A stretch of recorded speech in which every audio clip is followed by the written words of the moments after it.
Gece oldu ki.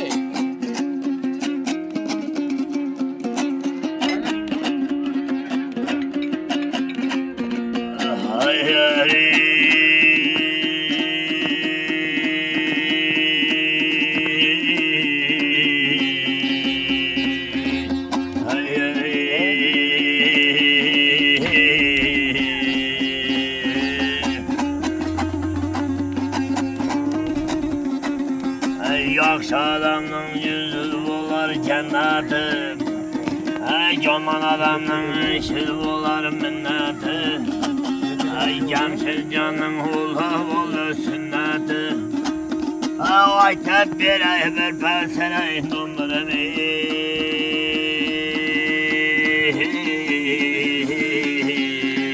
Hoş gelirler o şöp giyen hakelerimin hürmeti.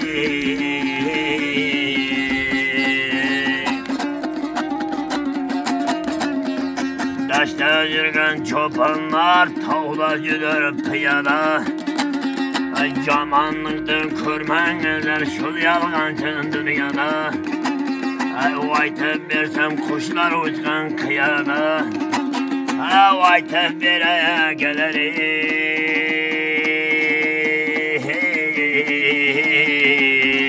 Oturup bızak bereket saya salkın saya değil.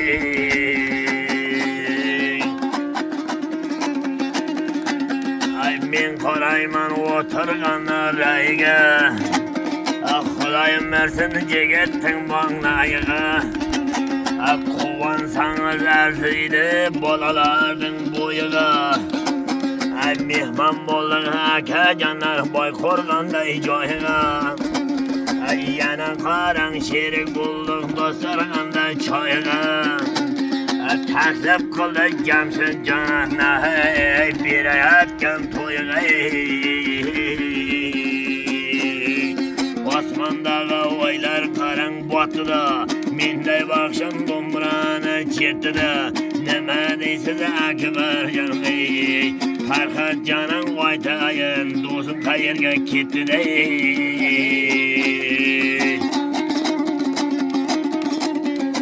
Ol bo'lsin akajonlar, ol bo'lsin.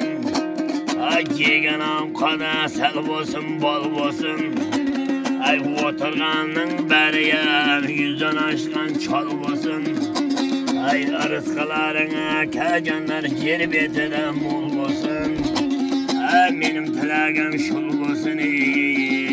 Uylaringizda suyganingiz yo'g'ilbi, qizlar bilan ul bo'lsin. Qog'ozni bo'shlaganingizim 200 ming so'm pul bo'lsin.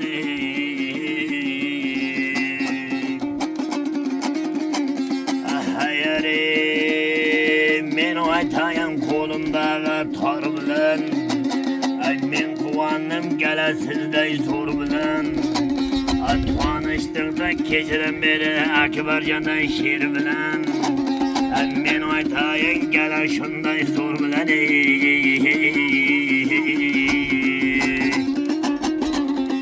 Bir yil otting bo'lar ekan yoshlar bilan qarisi. Tavlaringning mos bo'ladi bo'risi.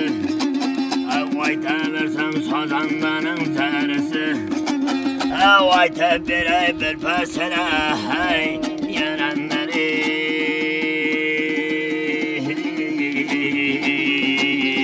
Kesasidan o'taverdi Akbarday bo'risi.